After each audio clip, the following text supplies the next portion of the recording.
First at noon, the Senate failed in 2 votes today to reopen the government after it shut down last night, stopping paychecks for hundreds of thousands of federal workers. Now, the Trump administration says layoffs will begin in 1 to 2 days. Monica Alba explains what will and won't stay open. The reality of a government shutdown rippling across the country today.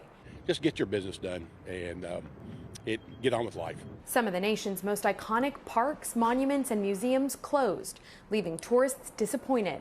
I did not think that they would shut down the government, and yes, very disappointed. But they did. Now Democrats and Republicans in full-on finger-pointing. And they have taken the American people hostage in a way that they think benefits them politically. We are on the brink of a healthcare crisis. And so that's what we're standing up for.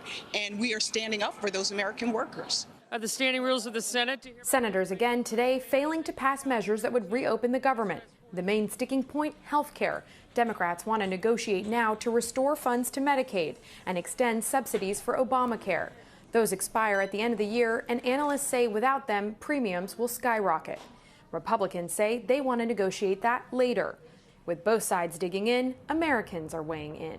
If they would just look at what's best for everybody and just get down to business. For now, emergency services will continue to operate. But this shutdown does impact a large swath of the federal government. Late today, NBC News learning the Office of Management and Budget Director told House Republicans the administration will begin reduction in force plans in 1 to 2 days. We're not targeting federal agencies based on politics. We're targeting the people's government so that as much as possible of the essential services can continue to function. Many others, like TSA officers at airports, will work, but without pay. One tourist in the nation's capital stressing this. Trump, please get it open before I go back to Dallas on Saturday. But that wish is unlikely to be granted. Even if the Senate can come to an agreement on how to reopen the government, the House isn't scheduled to come back until next week.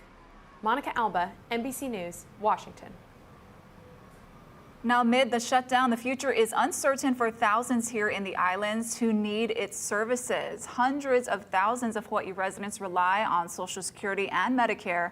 That includes 73-year-old Oahu resident Brenda Young Matsui. Medicare and Social Security right now are my lifelines. For kupuna, these resources are sometimes just the only thing that they have access to. This is something that everyone should be concerned about. Explain that Social Security, Medicare, and other benefits will not be going away, but with potential furloughs for as many as 400,000 federal workers, new applicants could face delays and customer services may take a hit.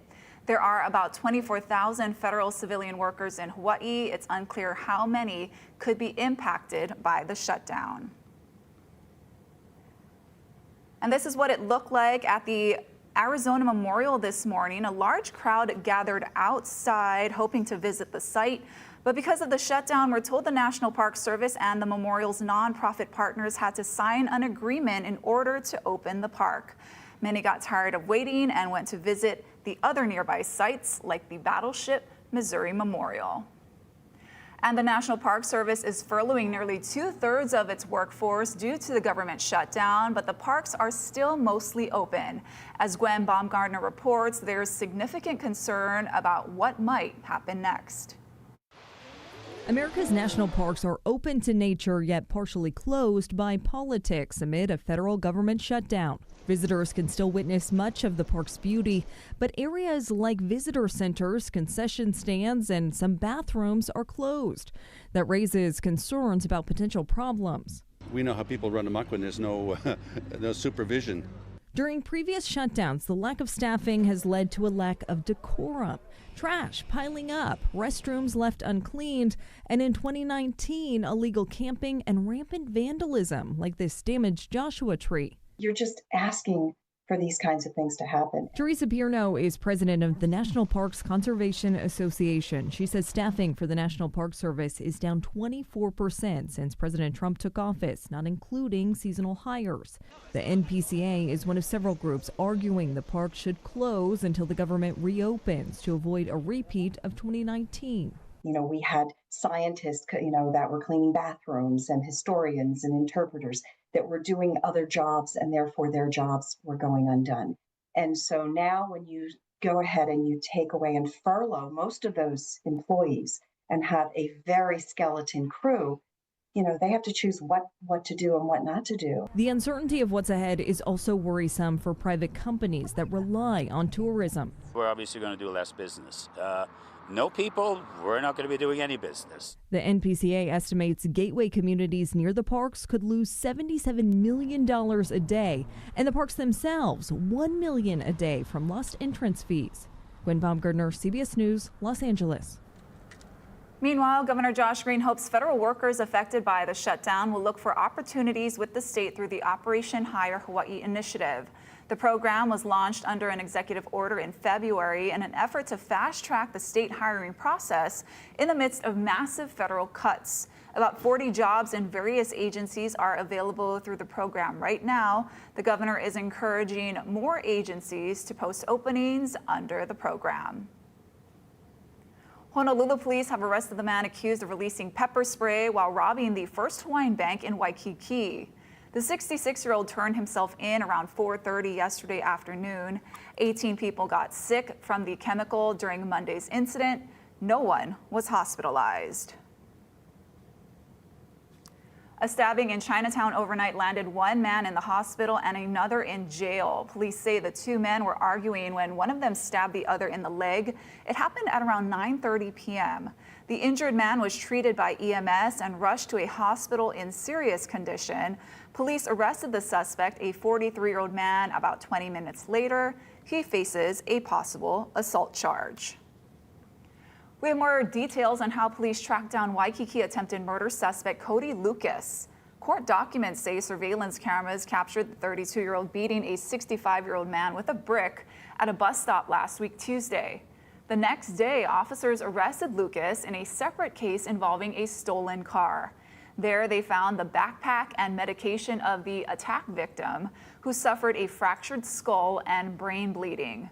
Lucas, who is charged with attempted murder and robbery, remains in custody on $300,000 bail. He's due back in court today. A 70-year-old man is in critical condition after he was struck while crossing the street in the Liliha area last night. It happened just after 9 near the Liliha Street H1 on-ramp. Police say the pedestrian was hit by a vehicle making a left turn. We're told the driver did have a green light and the pedestrian had been crossing against the do not walk signal. It's not believed the driver was speeding or intoxicated at the time of the crash. Well, happening now in downtown Honolulu, the Domestic Violence Action Center and its supporters are sign waving to launch the start of Domestic Violence Awareness Month. Now, this is happening at the intersection of Bishop and South King Streets. DVAC says domestic violence is a complex issue that affects our community, and it's critical that people know where they can get help and resources. The 31st annual Men's March Against Violence will be held tomorrow at 11:30 a.m. on the grounds of Iolani Palace.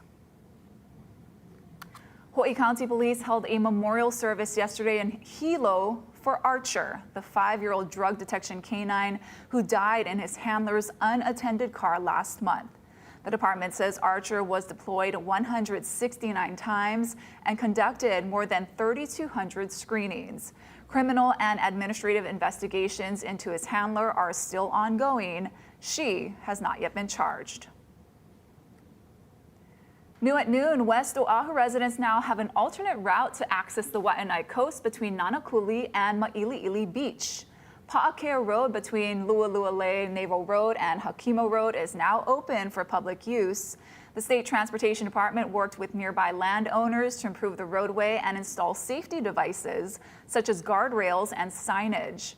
The project is expected to bring long overdue relief for residents who have endured heavy gridlock on Farrington Highway for years. Maui County is unveiling new design plans for Lahaina's commercial district, including Front Street. Some say it's about time. Chelsea Davis has more from Lahaina. I'm at the Lahaina Cannery Mall, where the County of Maui's Office of Recovery is hosting an open house, and they're revealing draft design plans for the Lahaina commercial area. And as you can see, it's really packed, and they have these design plans up for the public to see and also interact with. Now, this open house is a follow-up to a series of workshops the Office of Recovery held back in June. That is where they discussed commercial area street connectivity and mobility. They took community input from those events to develop design options for the Lahaina commercial core, including Front Street. Front Street Recovery is a coalition of 73 Lahaina landowners dedicated to rebuilding Lahaina's historic Front Street. They say this is something they've been waiting for a long time. The local owners, we want to rebuild, and we need to have direction. We need to have support. We need to eliminate the red tape. We need some vision. And, we really believe that we have the opportunity. We can't change what happened. The only thing we can change is what goes forward. For street construction, we will have a design concept by the end of the year, and then we'll move into more final designs and construction drawings. It's going to take time where we're going to underground where we can underground. They want to hear from the public. They have an option to do so online. You can look for that at the county's website at mauirecovers.org. They're taking feedback until October 10th. They hope to have these plans finalized by the end of the year. Reporting in Lahaina, I'm Chelsea Davis for Hawaii News Now. Thank you, Chelsea. A live look now at Kilauea, which is looking a whole lot quieter than earlier this morning. Still plenty of fog, but the lava fountains from episode 34 went quiet just after 7 a.m. And here's what it looked like earlier. Check this out. Fountains emerged just before 1 this morning and hit estimated heights of 1,300 feet. Officials tell us nearly 2.5 billion gallons of lava were pumped out during this episode, which lasted about 6 hours.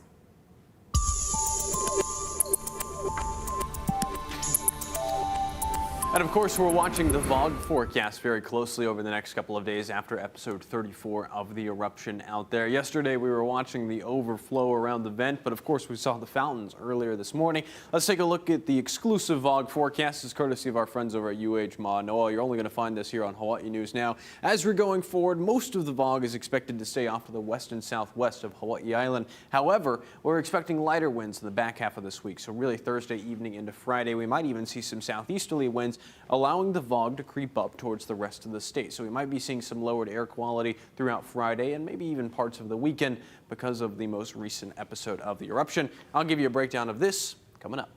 Thank you, Drew. Jane Goodall, the conservationist renowned for her groundbreaking chimpanzee field research, has died. The Jane Goodall Institute said she died of natural causes while on a speaking tour in California. Goodall started documenting the lives and habits of chimpanzees in Tanzania as a young woman back in the 1960s. In her later years, she devoted decades to education and advocacy on humanitarian causes and protecting the natural world. Goodall was 91 years old. Ahead on This Is Now, President Trump's tariffs on prescription drugs are now in effect. How the new taxes could impact prices. Plus this. Thrifting is trending. I'm Jared Hill with the bump in secondhand shopping.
tariffs on many prescription drugs are taking effect today. Those import taxes on branded and patented drugs are set at 100%, but there are exceptions. At the same time, the president is offering Americans a new way to buy drugs at a discount. Kelly O'Grady has more. So the pharma industry warns it could mean higher prices for Americans, but analysts that we've spoken to suggest the impact won't be that large for three reasons. First, the tariff won't hit generic drugs, which account for more than 90% of medications in the U.S. Additionally, deals with the European Union and Japan, of course, both major sources of pharmaceuticals, that caps tariffs on most drugs at 15%. Finally, any company that has broken ground or is in construction at a U.S. manufacturing facility is exempt. Now, one company doing just that is Pfizer. President Trump announced the drug maker will invest $70 billion in American manufacturing and research facilities. In exchange, it avoids those pharma tariffs for 3 years. As part of the deal, Pfizer will also sell its drugs to Medicaid patients for the lowest price available in other developed nations. Now, the White House also announced Trump RX. That's a direct-to-consumer website where Americans can get medicines at a discount beginning early next year. Pfizer is the first partner and says it will sell many of its drugs at a 50% savings on that site. Now, industry critics argue most Americans won't reap the benefits. Why? Most patients obtain drugs through insurance providers. With Trump RX, it appears that consumers will need to pay out of pocket. Regardless, consumer advocacy groups call this a win for patients when U.S. drug prices are nearly 3 times more than other countries. Kelly O'Grady, CBS News, New York. It's not your grandma's thrift store anymore. Secondhand shopping has seen a surge in popularity, expected to grow into a $79 billion business in the U.S. by the year 2029. Jared Hill shows us what's driving the trend.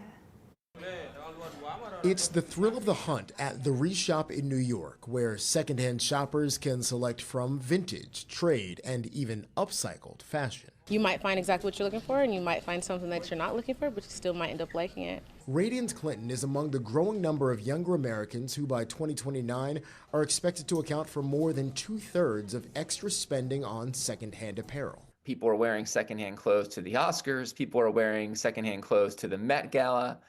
And so it has become mainstream in ways that I didn't even anticipate, when we started the business. James Reinhart is co-founder and CEO of ThredUp, an online consignment and thrift store. ThredUp's 2025 resale report found 58% of consumers shopped secondhand apparel in 2024, an all-time high. Reinhart says the threat of increasing tariffs could provide a tailwind. Everyone, I think, is looking for a great deal, I think now more than ever. In addition to saving money and reducing waste, for a lot of shoppers, it's also about filling their closets with one-of-a-kind finds. Katie Bergman of Colorado has made it her business, updating clients' wardrobes as a thrift personal shopper. She has her strategy timed out. People will clean out their closets and things over the weekends, and so you will get lots of great things that people have cleaned out, and they're usually put on the racks earlier in the week. Tuesday, Wednesday is usually going to be your best days. If you have sewing skills or are willing to get things tailored, choose larger sizes. They're easier to alter. I found a skirt that can tie up, so it could be very, very long, or like midi, or like however short, however long you want it to. And shoppers say no matter what, there's always the element of fun. Jared Hill, CBS News, New York. And stick around, coming up after the break, your first alert full forecast. We're tracking VOG and your island by island forecast. No.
with Drew Davis. All right, well, happy Wednesday, everybody. We made it through half of the week. Here's a look outside. We had some showers over the windward side of the island this morning and a few sprinkles in town. Of course, we've had a better chance for rainfall today, but again, we're drying out this afternoon, seeing a little bit of sunshine out there. Let's take it to your island-by-island forecast for Thursday, starting out, as always, over on Kauai. Of course, we're expecting some showers over there still, and we're also going to be seeing lighter winds, partly sunny and scattered showers over on Kauai. Few passing showers, less so tomorrow over Oahu than what we saw earlier this morning.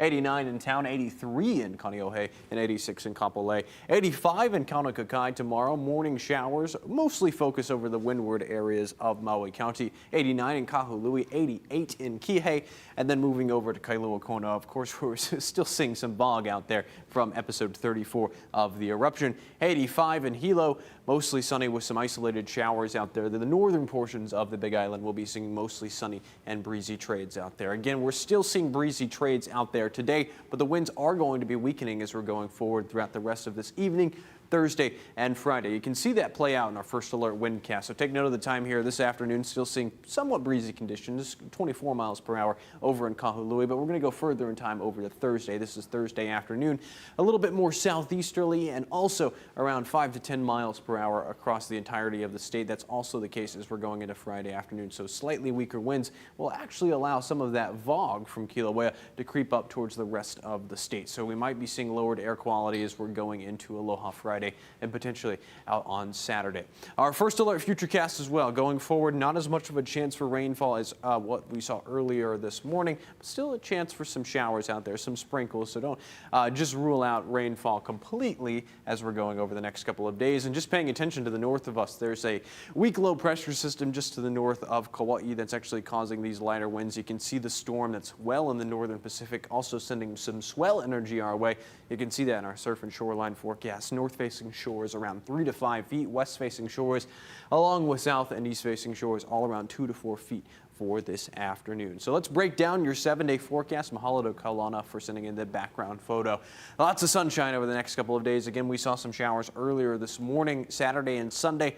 Seeing some light winds out there and a little bit breezy on Sunday. And temperatures right around 89 to 88 degrees. Stick around. We'll be right back after this short break.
Jane Goodall's legacy, we have some conservation success stories in today's Good News Now. First up, a baby Asian elephant. The Fort Worth Zoo in Texas celebrated an addition to its Asian elephant herd, recently announcing the birth of a healthy and adorable female calf. The baby, born on August 18th at 3:36 a.m., came in at about 36 inches tall and weighed 250 pounds. Wow. This bundle of joy was born to mom Bluebonnet and dad Romeo. The calf was standing within 6 minutes of its birth, and the zoo invited the public to vote on a name for her. Very cute. Look at this, a juvenile red-ruffed lemur at the Kansas City Zoo and Aquarium was seen enjoying a piece of fruit. Now, Bitro was born in April and has already begun exploring, eating, and playing on his own, but of course still enjoys nap time with his parents, Fred and Hydra. Red-ruffed lemurs are native to the island of Madagascar. They are critically endangered. And these are golden lion tamarins and Hoffman's two-toed sloths. They have become roommates at the Palm Beach Zoo in Florida. The new habitat mimics their native South American forest with a thick canopy of trees. Tamarins frolic in the treetops while sloths hang from branches. In the 1970s, fewer than 200 golden tamarins existed in the wild, but now their numbers exceed 5,000 thanks to conservation efforts. Lots of animals today. That's right. All for Jane. All for Jane. Thanks for watching, everybody. We're going to leave you with this last look outside. Nope, no, we're not. We're going to go to full screen. Thanks for watching.